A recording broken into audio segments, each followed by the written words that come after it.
ดีครับ วันนี้จะเดินทางกลับบ้านนะครับ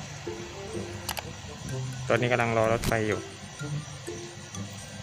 นะครับ เรามารอรถไฟกันดีกว่า เดินทางกลับลงใต้นะครับ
สวัสดีครับ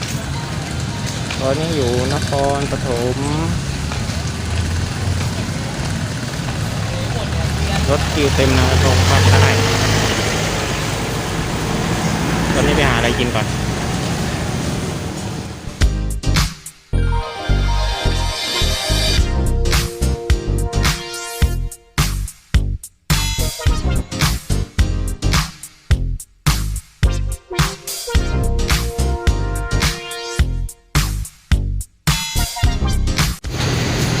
เดินเล่นที่ไหนดี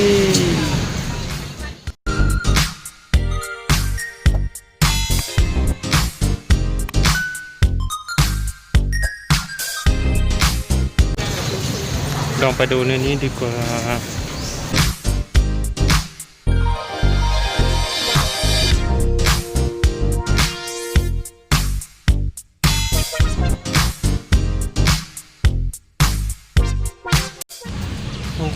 6:30แล้วรถไฟยังไม่มาเลยนะครับจะมืดแล้วคิวตอนบ่ายก็เต็มต้องไปลงไกลอีกโอ้เซ็งเลย